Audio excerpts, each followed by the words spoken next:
Please stand for the Pledge of Allegiance. I pledge allegiance to the flag of the United States of America and to the republic for which it stands, one nation, under God, indivisible, with liberty and justice for all. Thank you, everyone. This is the September 8th meeting of the Clinton Public Schools School Committee.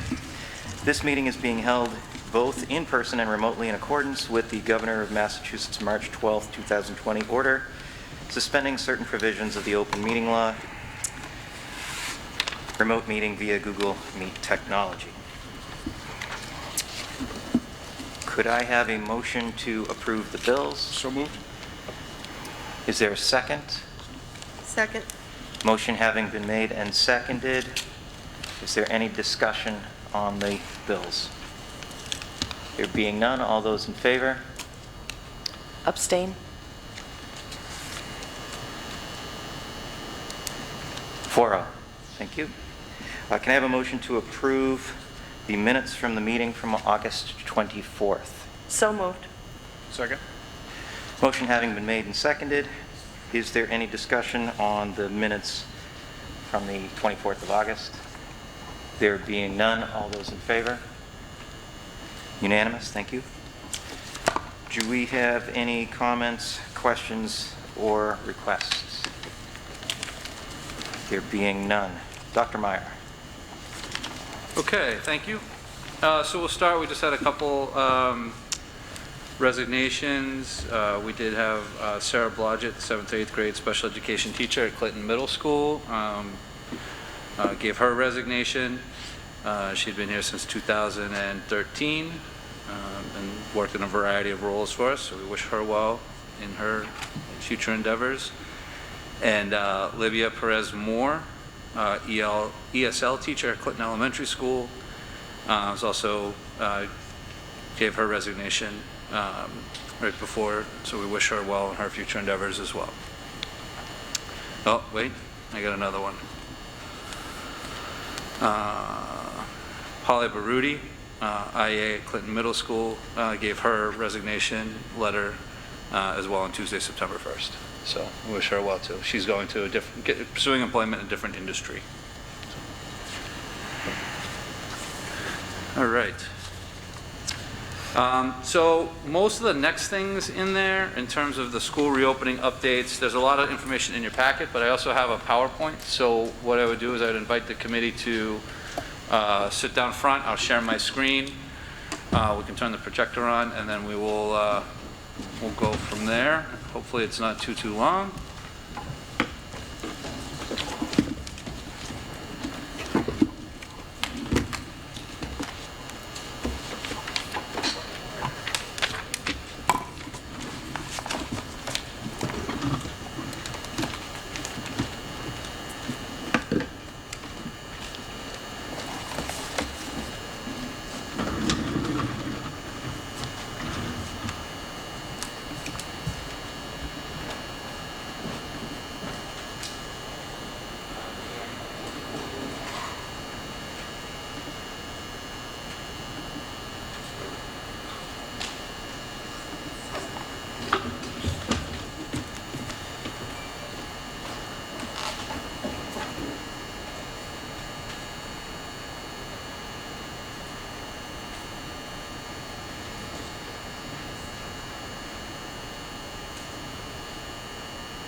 Okay, so here's our reopening presentation from September 8th. Some of the stuff will be similar to other presentations. We'll show a couple new things in here as well as we get closer to the first day of school. So quickly just remind us about the reopening plan, some of the phases in it, and then review our Clinton data, talk about some of the steps we've completed so far, talk about sending your student to school, what that looks like, and what steps and things you might need to be aware of. We'll touch quickly on athletics, though there's a lot more in the packet on athletics. Not going to play that video. I've included it again. That is the same video. So when we share it, if you see it, it's the same video from the DESE. Mr. Cermak, are we okay with sound? No, there's something, there's interference coming from something. I don't know where it's coming from. It's the projector. How about,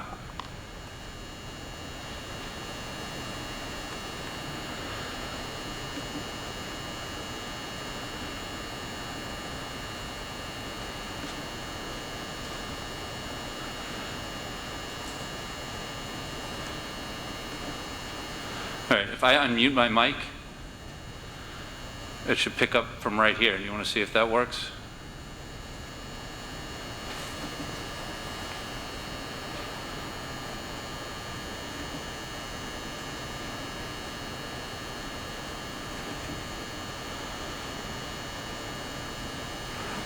Testing, is that okay?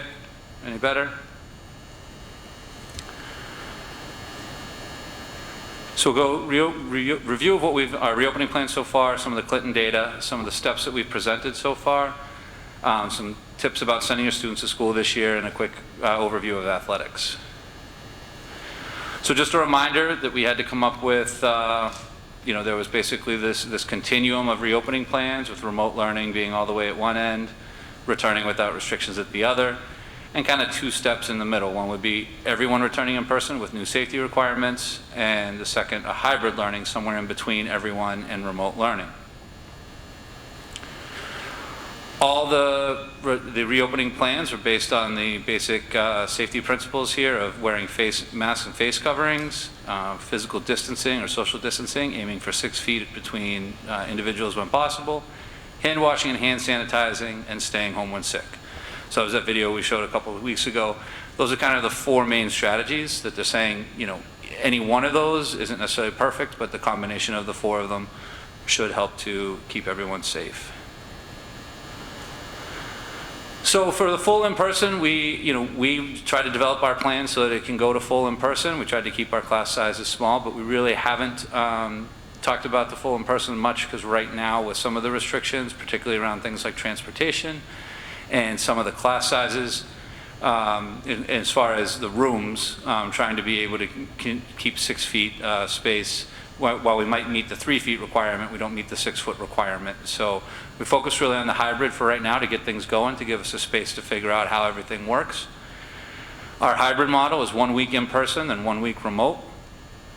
Basically a green cohort or a gold cohort. A plan that was approved by the school committee was to try this through October 22nd, with a plan to review it no later than the October 5th school committee meeting. That should give us a couple weeks of data, and then we can decide from there if we're going forward, or if we're continuing in that model, or we need to switch to anything different. We still having trouble, Scott? It's better, but it's not fixed. Okay. Yeah. So, and then we have a remote. Within remote, there are 3 options. So basically we said the first one is the remote option, which approximately 20% of our students elected, and that's basically the electing to learn remotely even though we're opening in a hybrid model.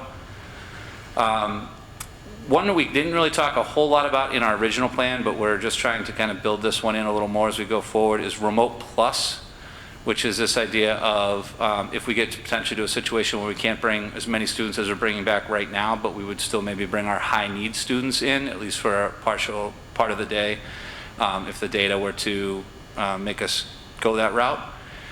And then the last one would be a full remote. That's similar to kind of what happened in the spring in terms of when the buildings are completely closed or the data says that we can't have anyone in the building. In our plan, we talked about 3 reopening phases. The first one was staff professional development, which began on not 10/31, that should be 8/31, excuse me. Student reconnection. So right as of now, all parents should have been contacted by their teacher, and individual meetings starting tomorrow on September 9th. And reopening, our first day will be September 16th, which is a green week. So those are kind of the 3 phases we talked about in our reopening plan. Looking at our data, This chart just kind of summarizes our total cases by week, and the state, starting on the 19th of August, came out with an indicator for average daily incidences per 100,000. So initially on the 12th they came out with that. On the 12th we were what's now gray. At the time it was white, which was less than 5. On the 19th we went to 3, which was green. On the 26th and 29th we had the same, 6.6. What I have there in that column, I say 9.8. The official data comes out tomorrow on the 9th. That data of total cases I took off of the Town of Clinton website today, right? So according to the Town of Clinton website, as of right now, there's 289 total cases, which would put us at a case count in the last 14 days of 10, which would keep us lower than the 13 it's been for the last couple weeks. So hopefully we would see that 6.6 drop and see some improvement. But we'll have to wait till tomorrow to get the final results.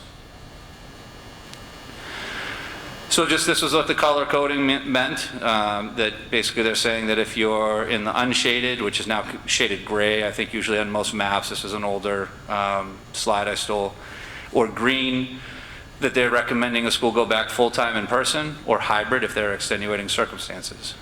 If you're in yellow, basically between 4 or 8 cases, they're recommending that you start hybrid or go remote if extenuating circumstances.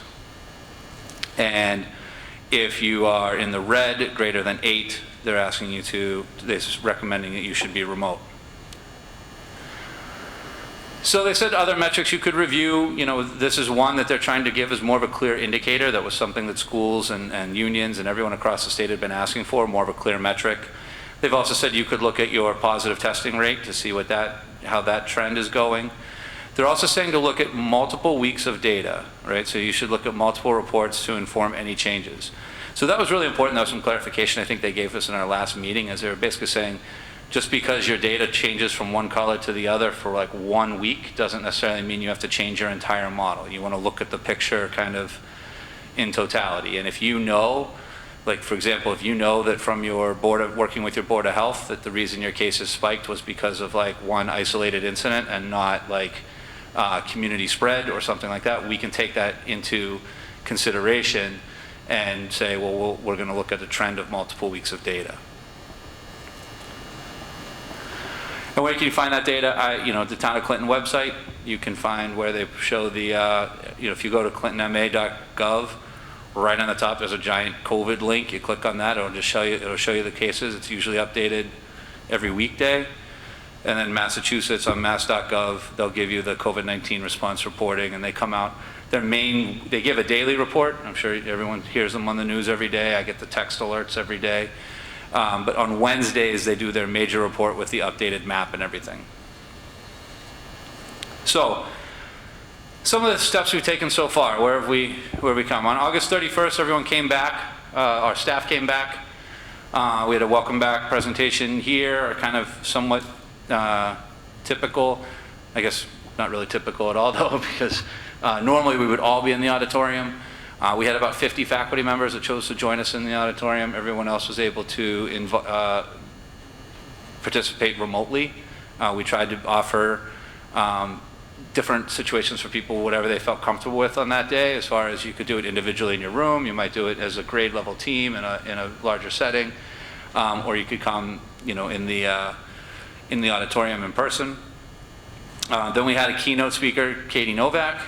She talked to us about UDL, Universal Design for Learning, and how that plays a role in removing barriers for students, whether it's in remote, hybrid, in-person learning. September 1st, we had a safety training in the morning, district-wide safety training, where we went over PPE expectations, some protocols of how we respond if there's a positive test, those types of things. And then in the afternoon, there was a session led by Jessica Minahan, on strategies to support students with trauma. So basically understanding, we got to be cognizant of what students may or may not have experienced over the last 6 months since we've last seen them, and what are some steps we can take to help support them. September 2nd, we had a district-wide training on expectations and protocols for hybrid and remote learning. On the 3rd, 4th, 8th, and 9th, we had some Universal Design for Learning technical assistance and planning. So each building had a day where they kind of met and talked about a little more of an in-depth session on Universal Design for Learning and how that could impact their planning for hybrid and remote learning. And some other individual sessions on September 3rd. I know Alyssa led a session on Great Minds in Sync for the elementary and the 5th and 6th grade. September 4th, the afternoon, we had our first iReady training from the company. And tomorrow we're scheduled for, there's been some in-house Edgenuity training. Tomorrow is a larger day with Edgenuity hosted training. So the next step was student reconnection, right? So that started on September 2nd in the afternoon. Each building held a meeting about the student orientation process, basically professional development, about kind of starting even with like a script, basically saying, here's sort of, what we'd suggest for calling to make the phone calls to set up appointments with parents. On the 3rd and 4th, a lot of faculty had time to make parent phone calls. And then starting tomorrow through the 14th, there'll be parent meetings. On the 9th, tomorrow, there's also an evening session, 6 to 8, and on the 14th, 6 to 8. All those parent meetings, you should have been contacted by your student's teacher. They should have been individually scheduled. We'd ask that you try to bring as few people as possible as you can to those meetings just to keep the traffic down. On the focus of the meetings, first part will be, it was a district-wide health packet that went out. It's, we created it in English, Spanish, and Portuguese. It has a lot of, has kind of a summary sheet. It also has some CDC handouts. There's a sample of it in the packet. Then there's a technology. We're going to be issuing Chromebooks and have parents sign the acceptable use policy and typical registration information, things that the school might need, whether that's updating your contact information or your transportation information or those types of things. So that's sort of our goal. The goal is also to get people in the building, right, so that they can come in and that parents can actually see sort of like see the signage in the hallway, see those types of things, so that hopefully people feel comfortable and ready to come back. So as you prepare to send your student back to school, what are some things you need to think about? So the first thing I would say is you need to know, is this an in-person week for my student? So if your student is in the green cohort, that means they come to school on the days that are shaded green. If they are in the yellow cohort, they would come to school on days that are shaded yellow. We designated these weeks up through Thanksgiving just to be prepared through at least that far, and then we'll kind of see how the model's working and if we need to make any adjustments or anything like that. But that's, so there's color calendars that most people should be getting at the registration meetings. We'll also make sure we have that one up on our website as well. So then if yes, I'm sending my student to school today, he's in the green cohort, it's a green week, then you got to make sure you know what time does school start. Remember, we shifted the times, so there's different times here. So these are the start and dismissal times as we're planning on them right now. Pre-K, I just put it varies because it depends on which program you're in. There's morning, afternoon, there's high school, there's elementary. Anyone in Pre-K should have received a letter with more specifics about their times. The third thing then you might say is, okay, I know this is a day he's supposed to go to school, my student's supposed to go to school, this is a day that I know what time he's supposed to be there. So before you go, you're going to say, is my student healthy enough to go to school? So first you want to screen for some symptoms. One of the major ones is a fever. If you have temperature over 100 degrees Fahrenheit, sore throat, cough, diarrhea, vomiting, severe headache. Now, some of these things, if it's also take in consideration that if you know it's for another reason, like if you know your student has allergies and it's related to allergies or something like that, then obviously we need to, tailor our diagnosis of their symptoms around what we might know for pre-existing conditions. However, on the flip side of that, if you don't know and you're concerned and you have a doubt, we'd ask you please keep your student at home. We'd like to err on the side of caution, and please understand that if you send your student to school and in school they exhibit these symptoms, our protocol is now you're going to have to stay out of school for 10 days until we can show that you don't have those symptoms. Whereas if it's just something that might be a stomach bug, if you keep them home for one day and then they're fine the next day, then we can maybe avoid that. The second thing, and this is in a screener that we send in home with students in that health packet, is just to think about other things. If you know someone has had close contact with a person confirmed with COVID-19, which is within 6 feet of an infected person for 15 minutes. So if your student participates in some other activity and you know someone maybe that they had close contact with was exposed, please don't send them to school until we kind of go through that procedure. If they've traveled or lived in an area where you're not, that says reporting large numbers, but if you think about it, if you traveled basically somewhere out of the state, where the state has not designated that it's safe to travel, then you would have to participate in the quarantine, or you'd have to get travel quarantine, or get a negative test. And then the last one, I left this on there, live in areas of high community transmission, because if for some reason, let's say you're a school choice student and you live in a different community, and for some reason that community is in like the red and we're not, it might be wise, if you're concerned about community spread in that area, to just stay home and just do a remote week until we can make sure. So then, all right, so now we've decided, yes, this is the day my kid goes to school. All right, I know what time I'm doing it. He seems healthy. What do they need to bring with them? Okay, so the first thing I'd say is your mask. All right, students need to bring a mask to school with them. You can bring a water bottle or a snack, depending on like your grade level and what's appropriate for what they would normally bring. Bring your Chromebook. Kind of said the school tools or the school supplies, those things you might need, your pencil case or those types of things, pencils, notebooks.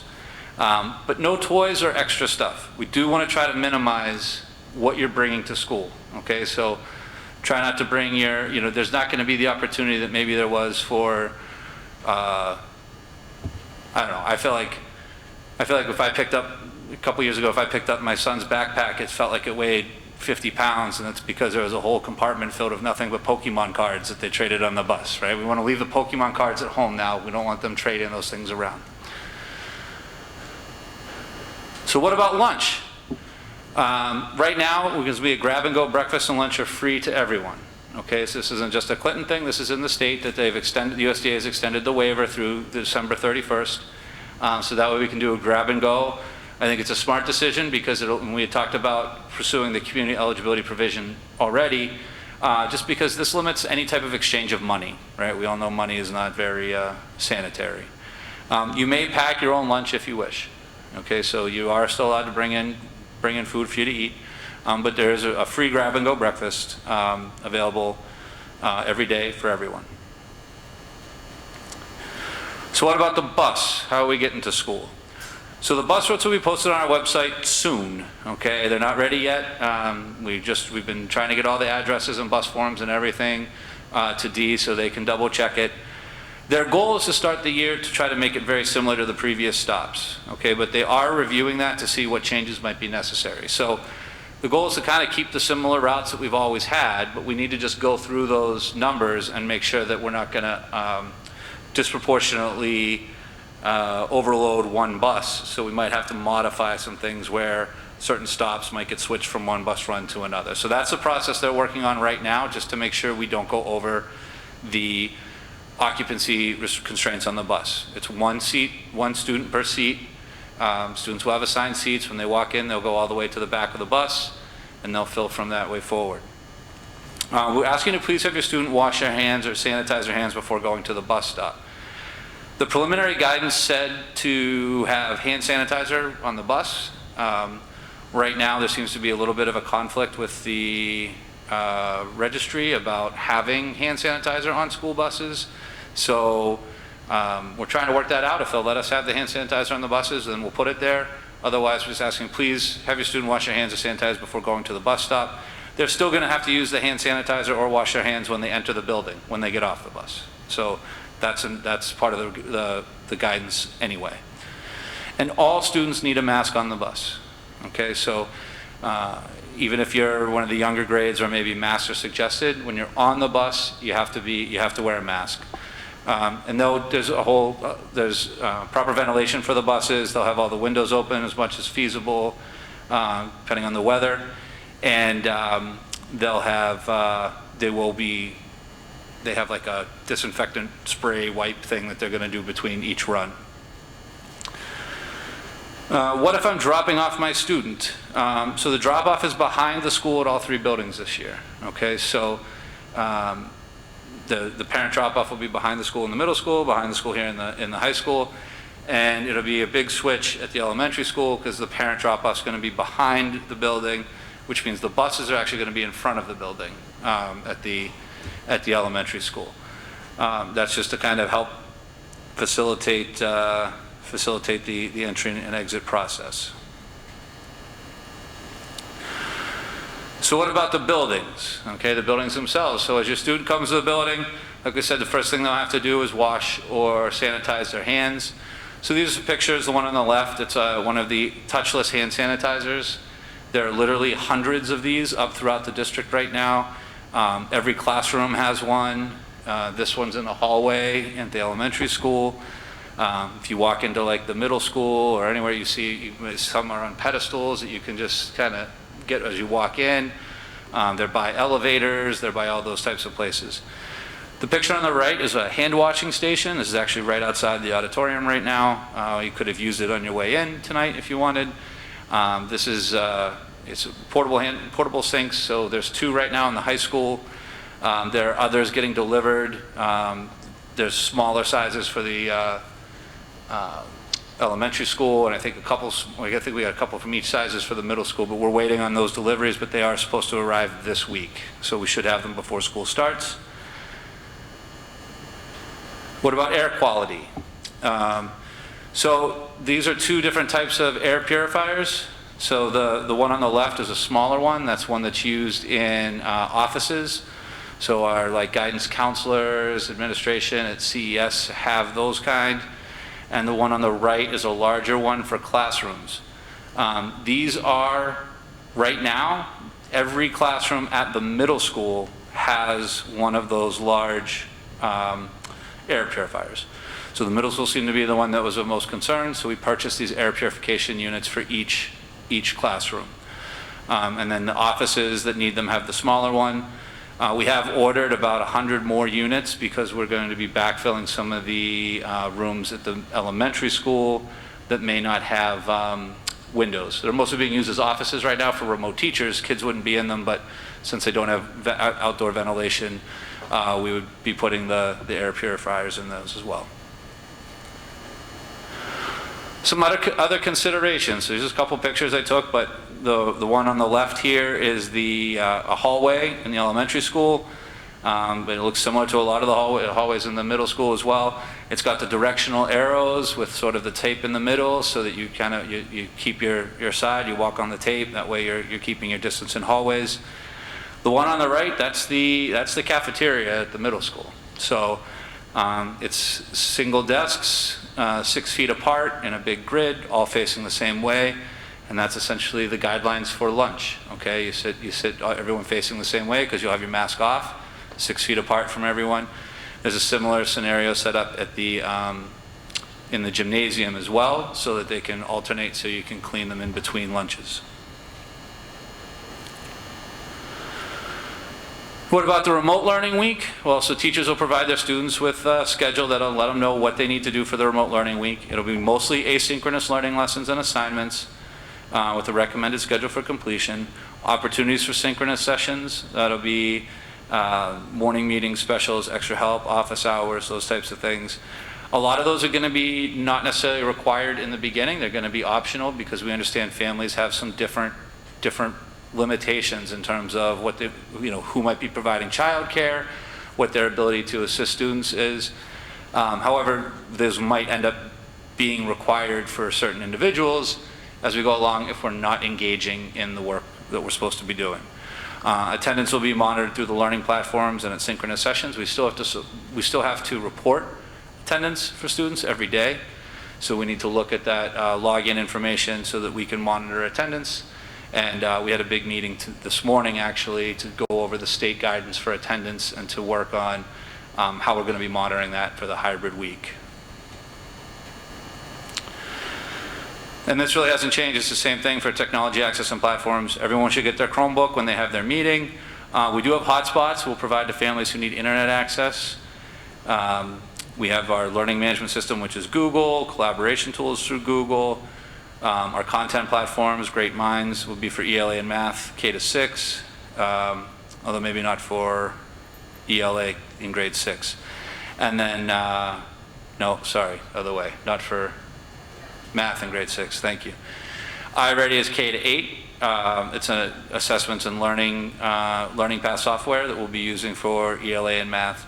And Edgenuity will be the primary platform for grade 6 math and then 7 through 12.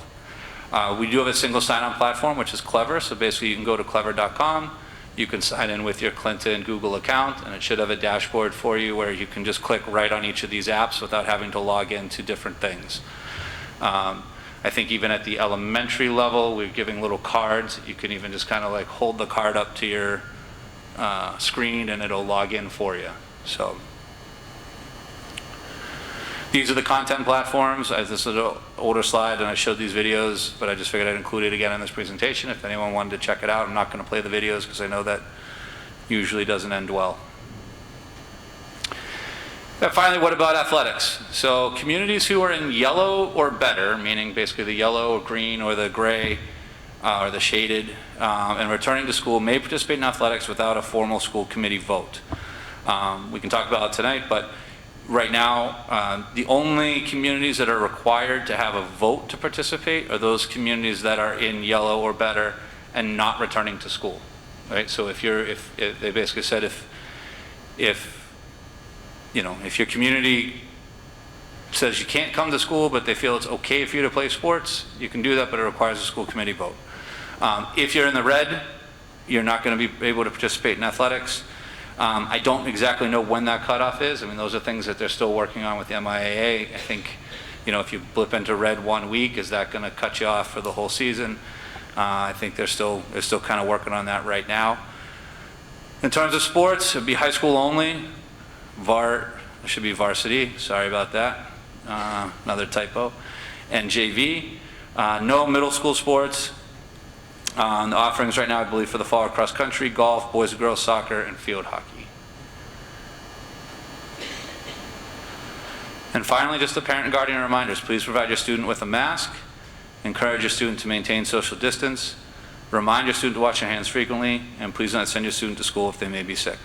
And one last thing I just want to show people, so this is I'm wearing right now a Clinton Public Schools lanyard.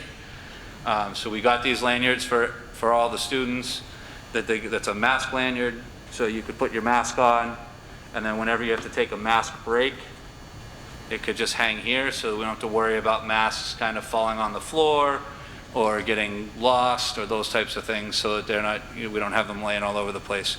They are the breakaway lanyards, so that nothing would, you shouldn't choke on them or anything like that. And we even got them in yellow and in green, so we'll try to give you the right one to go with your week, so that you always remember when you're supposed to come. So that's our plan with those. So what's our next step? So the next set of data is released on September 9th. So that's tomorrow, which is a Wednesday. Normally it comes out about 6 o'clock, I think is what they say their deadline is. I feel like they keep moving that deadline back, and they do that because they typically miss it. So somewhere around 6-ish, 7-ish, they'll probably have that map out. We did post an emergency school committee meeting for September 10th, okay? That meeting is only going to be held if the data makes it necessary. So particularly like if the projections are correct, if we're at 10 cases and we improve, we go from 6.6 to 6.4, there's really no need to have a meeting, right? We're still in the, we're still in the hybrid area. We would still move forward with our hybrid opening. We just wanted to get that posted. It was just because we had the holiday weekend and we had all these different things. We wanted to get that posted just in case we get surprised with the data, with the open meeting law. We'd have the ability to get the school committee together just to see if we needed to make any alterations to the plan. And then September 6th is the first day. We're looking forward to it. I think, we're getting to that point. I said this to the teachers in the beginning. We've never had 11 days of PD, and by the end of 11 days of PD, you're going to be begging for kids to get in here. So I think we're getting ready to, I think there's a lot of work to be done, but I think at some point we're also getting to a point where we just need to kind of live through it, you know, and our hope initially in the year is going to be, you know, get them in, check on their health, see how they are, let them, you know, talk to their friends a little bit from 6 feet away, and just get them used to being back, and we'll kind of ease our way into to the school year. So that's pretty much the plan I had for today for the reopening presentation. So I don't know if we can transition back up here. I can turn the projector off and we can see if you guys have any other specific questions or things you'd like me to cover.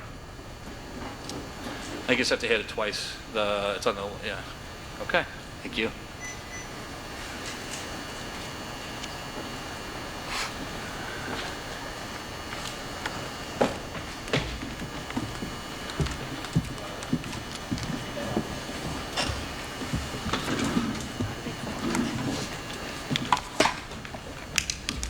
It should come to the teachers' meeting. Yep. What did I do here? I've got to stop sharing my screen somehow. So we'll open this up to any questions, if any. First, once again, I just want to thank, on behalf of the committee and the community, thank you, Dr. Meyer, thank you, administrative team, thank you, everyone. Hold on 1 minute. I think we might need to make another sound change, Okay. because I think the only mic on right now is mine. So I think, May, could you unmute that one for me and just see if that, hopefully, sometimes what happens is we get interference from the projector because it's hooked up with an HDMI cable and we have it, so it's technically a speaker there. Okay. And I will mute mine. Okay, but it looks like it's being picked up through the camera now. So sorry, go ahead. Thank you. That's okay. Once again, I just wanted to thank you, thank your administrative team, all of the teachers and support staff for all of their hard work to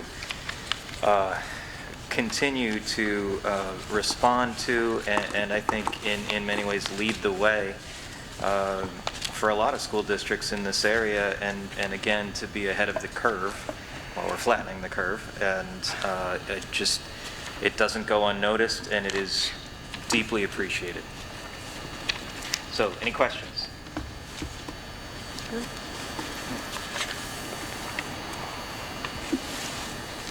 Okay. I think I hit under most all those topics. I mean, that was a presentation, but in the presentation I included the health updates. We touched on athletics a little. I showed some pictures of the facilities. I know that I said the CMS report on the building. We have contracted that report. They're coming back out to do a more detailed report. When we get that, we will make any adjustments that might be necessary. But I think right now we feel in a good place with the ability to have the windows open, the purifiers in each room, and we have made some modifications to the common areas already in terms of the gym and the cafeteria to increase the fans in those areas. As I mentioned, transportation, the bus routes will be coming out soon. They probably won't make the paper before first day of school, but we will try to get those on our website and make sure we do a one call so people are available and they know how to find them. Dr. Meyer, Yes. I think we need to have your sound on, the sound office with feedback coming in. So the only problem is if it's just my sound, can you hear the other school committee members? It's quiet, barely audible. If we speak up? I think so. You can speak directly into the microphone. Okay. Okay, so I'll try turning my speaker back on, or my mic on again. Okay. All right, we apologize for that. We had a little bit different setup today with some of our cameras. We keep trying to perfect this thing, but it's a little tricky doing the hybrid version here. So I went through, as I mentioned, I think most of these topics are other topics on the agenda that I pretty much touched on in the reopening plan. And the other one that was a big one was the food services. I know that was featured in the item last week, and I think that's great that they were recognized for all their hard work that they did all summer serving meals. So I think those are pretty much my updates. Oh, I know there's a lot more information in your packet on athletics, different things from all the mid-watch and the different,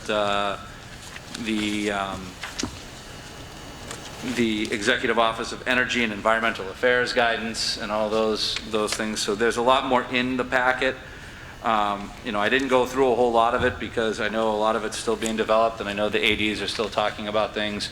There's definitely going to be modifications to some sports in terms of, I know one of them for soccer, I think, is that there's no throw-ins anymore. It's going to be kick-ins. There's limits on the number of spectators you can have at the field at one time. I believe it's capped at 50.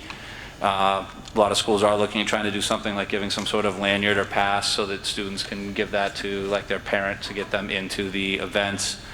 So I had met with our athletic director Smith, and he's working diligently in all those meetings so we can try to get our students all the opportunities we can.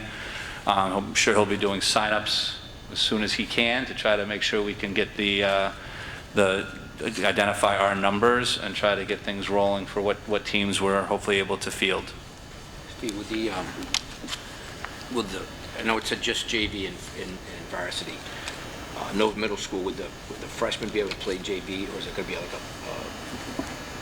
a I think thing? Or, I don't put you on the spot. Maybe it's something like you can ask Smitty. I don't no. know. So the question was basically if there's if it's focusing just on freshmen and JV, would freshmen be able to play? So yeah, I think freshmen would be able to play. I mean, typically for our size of a school, we usually need freshmen to try to make sports. I think the question right now would be we're trying not to, sometimes we use 8th grade waivers to actually get 8th graders up to make some teams. Right now, we're not pursuing those waivers right now, trying to keep it as high school only. When we look at the numbers, when we do registration, if there's any special consideration we think we need to make, we'll bring that back to the committee if we want to entertain that possibility. But I think going into it right now, we've tried to limit the crossing between the buildings, so we figured that to start off, we wanted to try to keep the sports to, all the students in the high school. Thanks. So Steve, just if I'm hearing it correctly, if we have a sport where we typically would support varsity, JV, and freshman level play, as long as they have participants and opponents, we plan to facilitate freshman level competition as well? Or just that if freshmen Possibly, I think that would be down the road, because I don't think we have freshman level competition Okay. for any of the fall sports. I think we'd have to see what the other schools in our league are doing. And I know they are looking for doing a pod system, just so that everyone knows, to kind of minimize the travel. I think right now our pod is like Tohoto, West Boylston, Bromfield, and I think it was proposed to maybe be like SLA and Trivium, but I'm not sure if all those schools don't elect to have sports, it could get rearranged a little bit to even them out. All right. So I think that's pretty much my reopening plan updates. The next thing in the packet, we get past all the reopening stuff, is a letter that we received from the Clinton Home Foundation. And I'll just read the letter. It says, "Dear Dr. Meyer, on behalf of the Clinton Home Foundation Incorporated, I am pleased to inform you that the Clinton Public Schools has been awarded a one-time grant in the amount of $25,000. These funds are to assist with the schools with challenges related to the COVID-19 pandemic. It is our intent that these funds will be used to advance our mission to provide a home or other services for elderly and indigent men and women of Clinton." Then just kind of goes on to say, please let us know who the check should be made out to. And it was signed, regards, the Clinton Home Foundation, Joel Frisch, Treasurer. So, I think it was, as far as I know, I've been trying to kind of do my homework on this. I tried reaching out. I believe this is an unsolicited donation, and we're very appreciative for it. I've tried to reach out to just get a little bit of guidance in case are there any specific things they were hoping to accomplish with that money. But I just wanted to bring that to your attention, and we will certainly, I'm assuming the school committee is okay with us accepting this donation, and that we would, recognize them with a letter of thank you, and try to maybe get them some information on our intent for how to use those funds. So, forgive me for not knowing the answer to this, but I think we have to vote to approve Yeah, I a believe so. grant that's in excess of, well, in this amount, so. Yep. Would someone like to make a motion to accept the grant award from the Clinton Home Foundation? So moved. I'll second. Motion having been made and seconded, any discussion thereon? There being none, all those in favor? Great, thank you. And thank you to the Clinton Home Foundation, and like I said, we'll find, there's plenty of need right now, and we'll be able to put that to good use, and we'll make sure that we let you know how that was spent. And Mary, I'm assuming you'll extend our thanks to Dr. Frisch and to the entire organization. All right, the next agenda item is handbooks. So we have the high school, middle school, and elementary school handbook. So all the principals are here tonight in case you have any specific questions on anything in the handbook. But what I would say is our general strategy to this was we tried to kind of leave the handbooks kind of unchanged from last year. We just sort of updated some things that maybe like the harassment policy, or I know at the high school level, I think they updated the graduation policy. So, and it was to reflect the graduation policy that had been approved last year, right? So it was just updating the policies to reflect current policies. And then what we did is we created basically a COVID addendum. So the point was we didn't want to rewrite all the handbooks and take out all the normal stuff to then have to put all the normal stuff back in hopefully soon.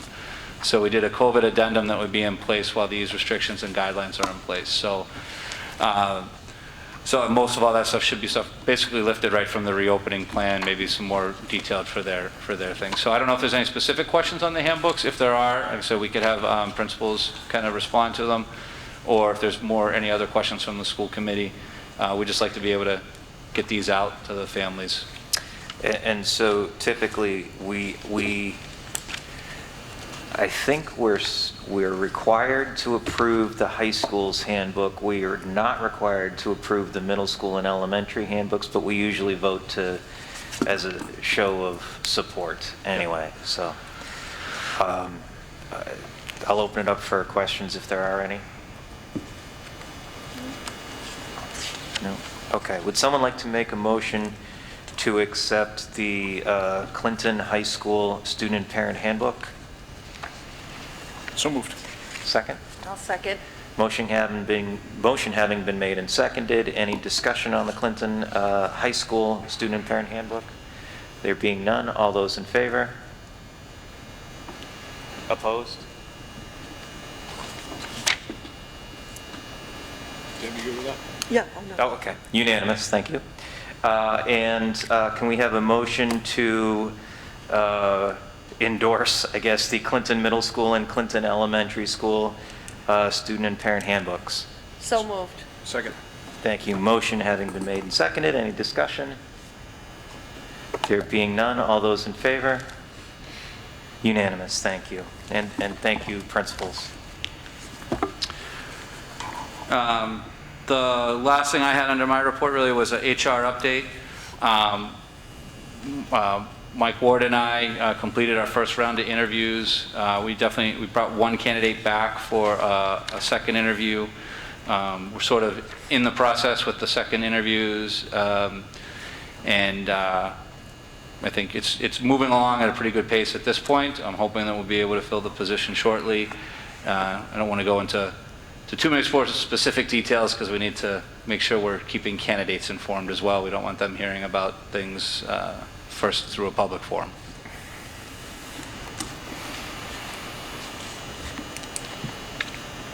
And I think with that, Okay. I think I am, it's the end of my report. Thank you very much.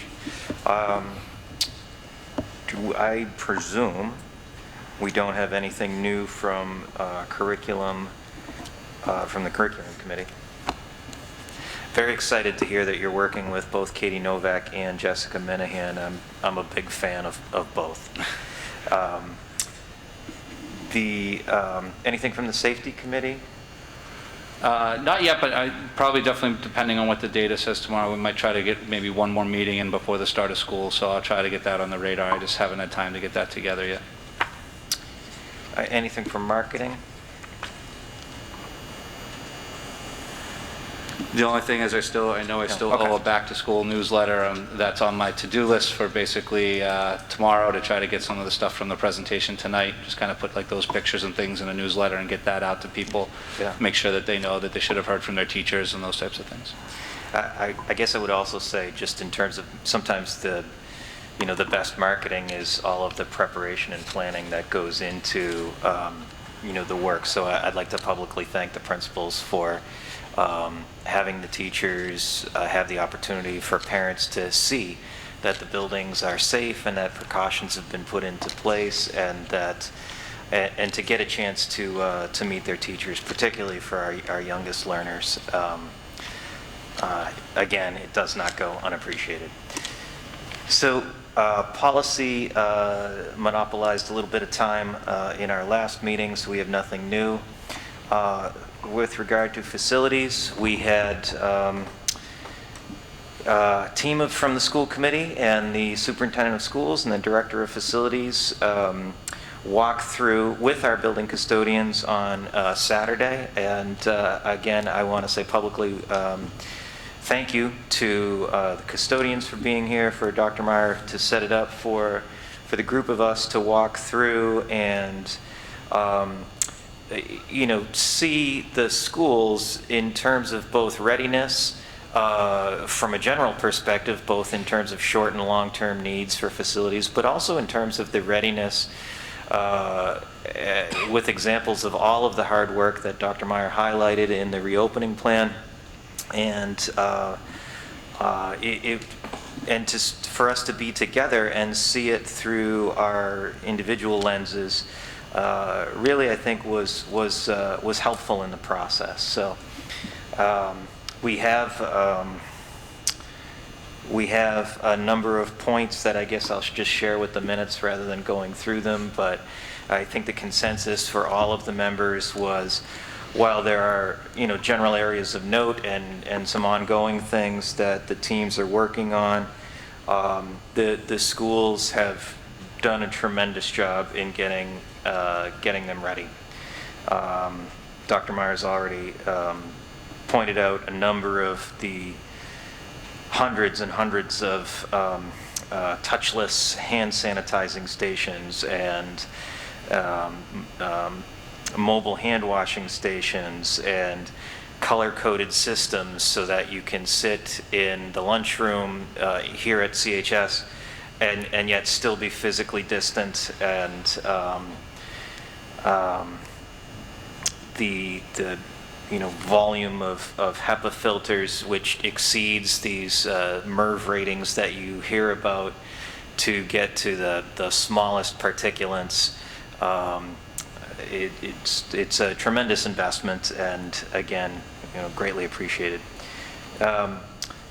There's work that needs to be done, ongoing work. Some of it is work that is related to the, for example, at Clinton Middle School, changing the office structure around to be physically distant, and moving things creates spaces where, that wall needs to get painted. And I know that Director Carlstad has a timeline for that. And there are, when parents come in, they will see extensive markings for direction and where to stand and how to stand physically distant, and just a number of changes that are the signs of the times that we live in. So, as I said, without reading through this whole report, which we'll include in the minutes, I didn't know if there was anything else that any of the members wanted to add. Okay. If I could just add one thing, Chairman Bates, if you're okay with that, I do think our custodial staff has worked extremely hard, and I know that they've been able to respond on short notice. The number of classrooms we've had to move in the elementary school to reshuffle for staffing, those hand sanitizer units, I mean, I barely even knew that they arrived, and next thing I know, there's hundreds of them being installed all over the school. The same thing, each one of those, air purifier units needed. Not a huge amount of assembly, but some kind of assembly. So I had to unbox them, assemble them, get them all ready, and deploy them in the room. So there's just been a lot of work that's above and beyond. I think there's also, you'll see, if you walk around the building, you'll see the little kind of those sheets where they have to mark when the last time a room was cleaned. So we have those types of notifications around.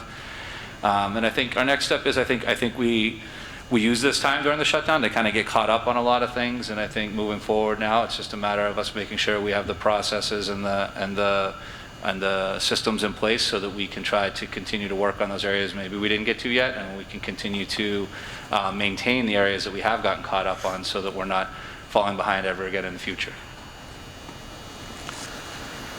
And I presume that we'll have ongoing reports from Director Karlstad as to, how far along he's moving on these projects. Yep. Great. Thank you very much. Let's see. We have some updates from our negotiations subcommittee. Yeah, so I'd go, the first document you have in your packet under this, it says Memorandum Agreement between the school committee and the American Federation of State, County, Municipal Employees. Essentially, it's the instructional assistant. What this is the MOA for their contract. Okay, so this is an MOA that we agree to do a 1-year extension of their contract. Essentially, just given the nature of this year, we had started negotiations pre-COVID. Once COVID hit, negotiations pretty much were just sort of tabled for just practicality. So what we wanted to do was just kind of do just a memorandum agreement to do a 1-year extension. So this basically just buys us another year, and then we'll have to essentially almost go right back into contract negotiations with the instructional assistants. So there's 2 things listed on the agenda. It says IA contract and the COVID MOU. We do not have an IA COVID MOU yet. We put that on there when we posted the agenda, just in case. We did meet today, and I think we're moving forward with that. But that's still a work in progress. But the IA contract is essentially this IA MOU you see here, and that has been approved and ratified by the union. So if we get a school committee vote to accept it, then we'll be official for this year. Great. I would entertain a motion to accept the memorandum of agreement between the Clinton School Committee and the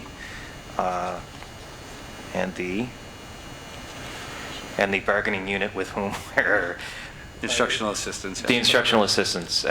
Yeah. So moved. Thank you. You're welcome. Is there a second? I'll second. Okay. Motion having been made and seconded, any further discussion on the MOA? There being none, all those in favor? Unanimous, thank you. Okay, and I have the originals with signatures, You want so we'll some? make Okay. sure we sign those before we go, okay? Yep. Because I have they signed them all already for us. So then there was the next, you'll flip through, there was the evaluation instrument for the IAs that was agreed to in the MOA, and then you get to the next one, which says Memorandum of Understanding between the Clinton Public Schools and the Clinton Teachers Association. So this is kind of the MOU that we worked out with our staff around the, basically how to return to work safely. Like I said before, during this process, I think that the CTA was very solution focused. I think we worked together to try to make sure that we could do what we thought, what everyone I think agreed was in the best interest of students. And I think that that's when you have your most successful negotiations, is when everyone keeps in mind what we're really trying to do, and I think it went well. So this outlines pretty much everything that we talked about. I know I've shared some previous drafts with the committee of this in executive session. So this has been approved, by the CTA. They did a vote and they've approved it. So if we get the formal school committee, if the school committee who just wants to maybe vote to authorize me to sign it, I can sign off on this, on the MOA with the union president. MOU, excuse me. Thank you. I'll entertain a motion to authorize Dr. Meyer to validate the memorandum of understanding between the CTA and the Clinton Public Schools. So moved. Is there a second? I'll second. Thank you. Motion made and Anything on mine? seconded. Any discussion? Yeah, I have something real quick, Joe. Robin, I just want to thank your union, and, I'm sure other members of the board and Steve, when this first happened, you see on TV some of the cities and towns where and I'm not going to name any, but, where the union, refused to go to work and made it more difficult on the district. So just the way this is run from, and I know you want to represent the teachers union, but please, for all all three unions, and I know it's been made easier on at least on me. I won't speak for everyone else, but it's nice, a small town like this to see people just going that extra step rather than, pushing people out the door. So please, I just want to thank you, your entire union. Thank you. Agreed. I sat in an awful lot of NCA and district teachers meetings this all summer long. I heard nothing but teachers complaining that negotiations had fallen apart, they weren't being included on committees. And I have to say that Dr. Meyer and I have had a very amicable, collegial, solution orientated, and he would listen to, maybe why I felt the way I felt the way I did, and I would listen to his point of view, and we agreed on, I'd say 99% of the stuff. So it's been a lot of hard work, so thank you for your recognition, because I think we are the gold standard for us as a state. I felt like, I'm saying everything's going great, I'm on the safety committee for the town, and people are looking at me like, you're not really saying that, are you? So, I'm really proud to say this summer on all of the meetings that I come to. Thanks. Thank you.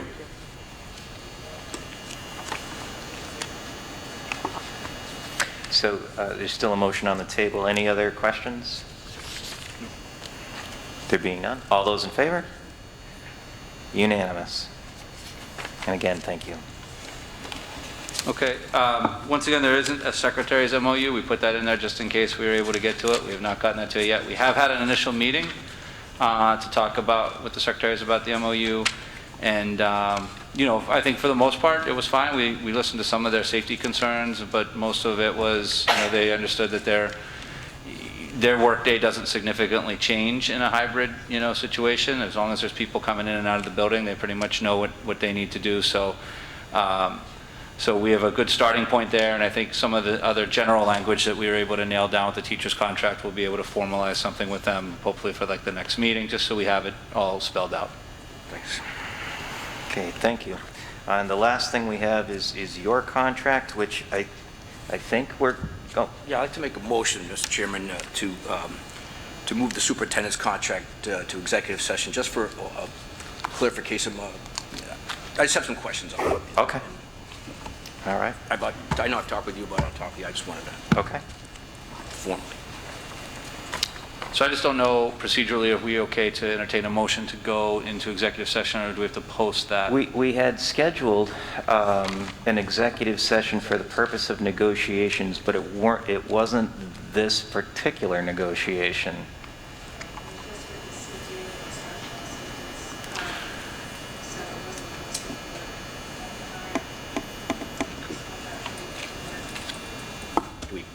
Can I table it and just put it? Yeah, I mean, I'm fine. Listen, I don't want anything to get procedurally out of whack. So if we want to just, and I don't think there's a huge rush right now. So I think if we wanted to just say, let's put it on, we can just put it on the agenda for executive session for the next meeting. I'm comfortable with that if you guys are comfortable with that. Okay. Thank you. Everybody's all right with that? Sure. Okay. See, that's why Mary's here. I don't do anything without checking Mary. It's taken me a Okay. long time to catch on, Jan.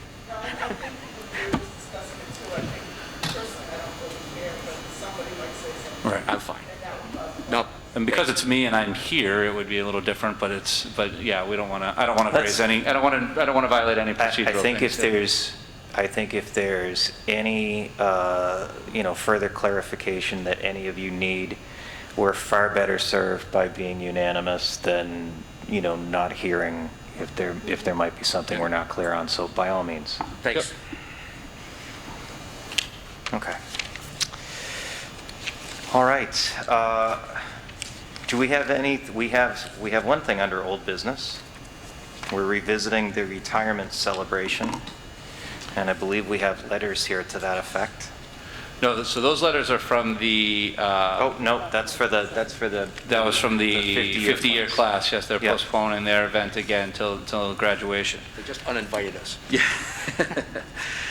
The retirement celebration it's just a reminder that we're still scheduled for that for next week. We do have gifts to give them. We have certificates to give them. I think our plan would be probably to present them, have them set up on a table so that maybe we can call them down, we can announce, read about them, they can pick up their stuff, and then they can either, exit for photos, or if they want to stay, they can stay. So it'll probably be fairly short and sweet, but we'll try to, say a little something about each retiree and have them pick up their gifts. We got them some nice gifts this year, so. Great. And then be able to, just at least recognize those retirees before it gets too late. Well, thank you for doing that. Thank you for putting it all together. Anything else under old business? Anything under new business? New. All right. So do we still need the, I don't think we do. I don't think we don't need the executive No, session. I don't think we do. I think we just met with the IAs today, so I don't think there's a big update on that. And then the CTA, we don't need to go into. Those were posted just kind of in case we ran into any Right.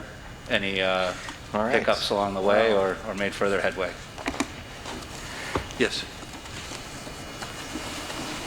Oh, just before we adjourn, just to make a point, we do have Courtney Harder's here. This is her first. We have never actually entertained Ms. Harder in person, have we? Yes, this is her first real live meeting. so- We've only had you virtually before.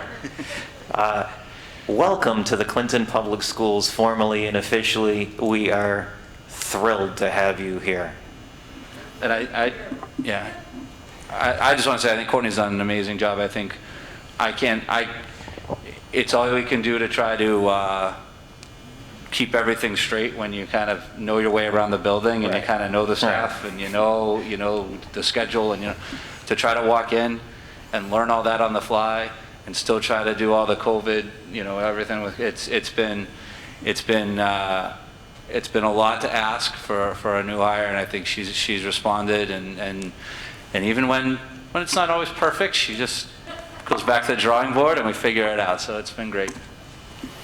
Well, we're very lucky to have you here in Clinton Public Schools, and we're grateful that you chose to be with us, especially now under this very easy situation to open schools. Anything else? All right. Well, can we have a motion to adjourn? So moved. I'll Second? Second. All those in favor? Unanimous. We stand adjourned. Thank you, everyone.